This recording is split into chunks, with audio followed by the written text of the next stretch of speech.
애타도록 마음에 서둘지 말라. 강물 위에 떨어진 불빛처럼. 영화는 저한테 그냥 마냥 그리운 어떤 고향 같은 곳인데, 영화가 어떤 삶의 비유라고 해야 하나요? 그런 걸 건드리고 있다는 느낌을 좀 강하게 받은 적이 있습니다. 저는 대한민국의 영화감독 강미자입니다.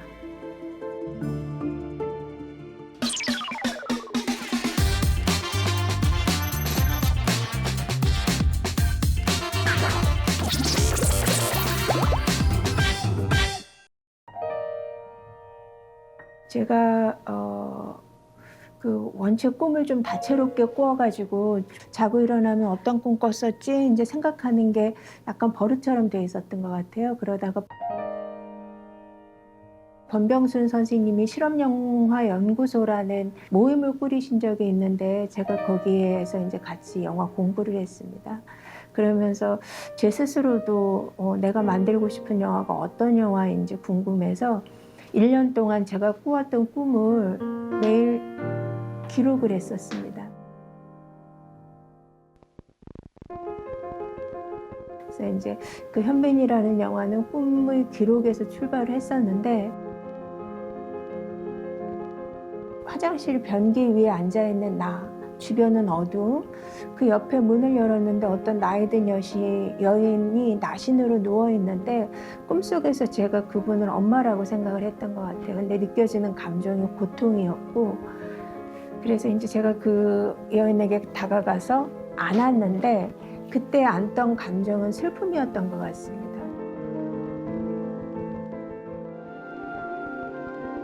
처음에는 슬픔이었는데 시간이 지나면서 따뜻한 어떤 서로 위로를 받는 듯한 느낌을 받았어요. 그리고 꿈은 거기서 끝났죠. 그래서 제가 그 꿈을 가만히 생각을 해보니 사실은 그건 저한테 있었던 일이거든요. 어느 날 술에 취해서 집에 들어갔는데 어머니가 혼자 방에서 울고 계시더라고요. 그 소리를 듣고 어떻게 할까 하다가, 저도 그때는 좀 뜻밖이었는데 문을 열고 들어가서 엄마를 가만히 안았습니다. 안고 나서 가만히 엄마를 쓰다듬었는데, 그런 시간이 지나면서 엄마도 저도 뭔가 위로를 받았다는 느낌을 받았어요. 제가 그때 이제 실험 영화를 공부를 하면서 한참 고민했던 것이, 어떤 그 기존의 어디 익숙한 내러티브나 익숙한 이야기 방식이 아니라 다른 방식의 어떤 실험, 이미지의 실험, 영화 언어의 실험, 이런 거를 고민하면서, 이제 대사가 하나도 없는 실험 영화였는데 어머니가 와서 보셨어요. 근데 어머니가, 저는 몰랐는데 돌아가면서 그렇게 많이 우셨다고 하더라고요. 근데 그해 어머니가 돌아가셨고, 그해 겨울에. 그게 참, 그 이후에 제가 생각을 할 때, 그때 내가 그 영화를 만들어서 엄마가 볼 수 있었다는 게 개인적으로는 너무 고마운 일이었다고 생각을 하고 있습니다. 제가 98년도에 그 현빈을 만들고, 그때 좀 빚을 내서 만들었습니다. 16mm 필름을. 근데 이제 만들고 나서 도저히 아르바이트 하면서는 더 이상 이제 지낼 수가 없겠다 해서 현빈을 만든 이후에 편집을 공부하러 한국예술종합학교 전문사 과정에 들어갔거든요. 편집 공부를 시작을 하면서 사실 좀 많이 힘들었습니다. 뭐가 힘드냐면, 영화 공부를 하고 싶고 영화를 만들 때는 내가 좋아하는 영화만 보고만 혼자 좋아하면 됐는데, 편집 일을 시작하면서는 그 이전에는 잘 보지 않던 영화들을 열심히 찾아보고 공부를 하다가, 그래도 이제 항상 마음의 고향같이 영화를 만들 거를 생각을 하고 있었는데, 그 푸른 강 하늘나라 시나리오를 보고 어머, 이거 내가 영화로 만들어야지라고 소리를 질러버렸습니다. 그걸 보자마자. 푸르름은 낭만이야. 푸르름은 광대무변이지. 그 영화는 2008년 당시의 그것은 굉장히 법 같은 급격하게 이제 연변 사회가 변하고 있었는데, 그때 그 변화를 온몸으로 이제 경험해야 했던 17살 청소년들의 이야기였습니다.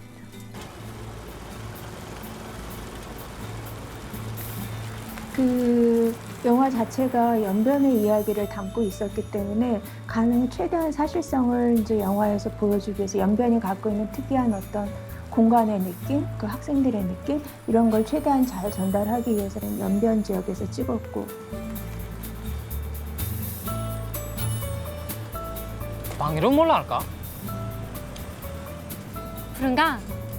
예리 배우님, 그다음에 그 남자 주인공 어머니로 나온 인터넷 씨, 그 정도만 그 한국 분들이 연변예술대학교 학생들 그리고 저희 통역해주러 온 그 청소년들, 청년들을 캐스팅을 해서 그 한 반을 꾸렸죠.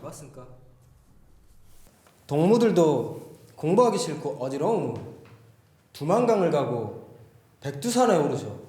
그리고 제가 처음 연변 가서 첫 번째 받았던 느낌이 연변의 말이었어요. 그 말이 가지고 있는 독특한 어감, 그 리듬이 너무 인상적이어서 그 말에서 받은 제가 느낌을 영화에 잘 담고 싶었고 제가 처음 그 이제 수기를 캐스팅하고 했을 때 그 배우분에게 요구했던 것이 항상 웃어라.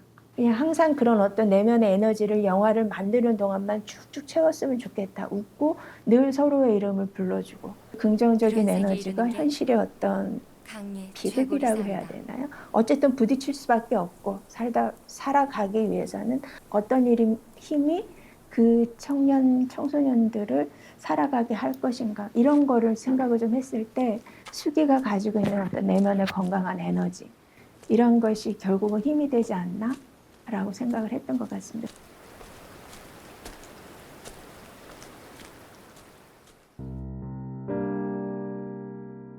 제가 나이 들어가면서 특별한 일이 있어서가 아니고 마음 안에 그냥 깊은 슬픔이나 아픔 같은 게 고여있다라는 거를 좀 느끼곤 했었어요, 가끔. 근데 그게 제 개인적인 일이었거나 아니면은 우리 사회 공동체가 겪은 어떤 경험 때문에 그랬는지. 근데 우연히 권여선 작가님의 봄밤을 읽었을 때 너무 아팠습니다, 마음이. 그 소설을 읽었을 때 저의 마음은 여기가 정말 깊게 아프다는 느낌이 들어서 이 아픔을 제가 영화로 표현해보고 싶다는 생각을 매우 강하게 가졌죠. 그래서 그 감정을 가진 이후에는 뒤돌아보지 않고 작업을 했던 것 같아요.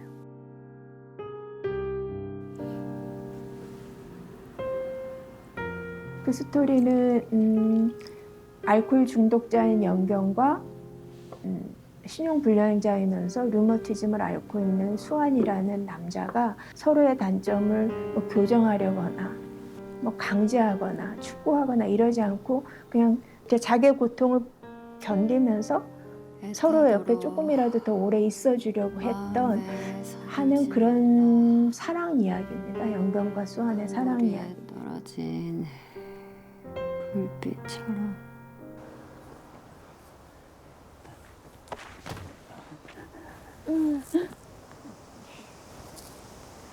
도저히 현실에서는 할 수 없을 것 같은 사랑을 이 세상 어딘가에 있을 것 같은데 표현을 한다면 어떤 꾸밈이나 장식, 치장도 들어가선 안 된다고 생각했습니다. 왜냐하면 영경과 수환의 감정이 너무 강하고 뭐랄까요, 꾸며서 될 것이 아니었습니다. 그래서 저희 영화에서는 카메라를 한 번도 움직이지 않거든요.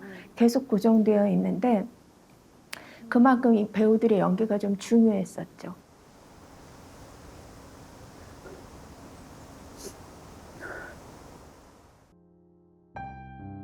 어떻게 보면 둘 다 사회의 중심에서 밀려난 사람들이거든요. 그렇지만 제가 봤을 때 두 사람이 서로를 사랑하는 모습은 비틀댈지라도 온전하게 어떤 자기 삶을 견뎌내는 사람들이라고 생각을 했어요. 그렇기 때문에 그런 사랑을 할 수 있었고 그래서 영화에서는 항상 화면의 좀 중앙에 배치하고 싶다 이런 생각을 했던 것 같습니다.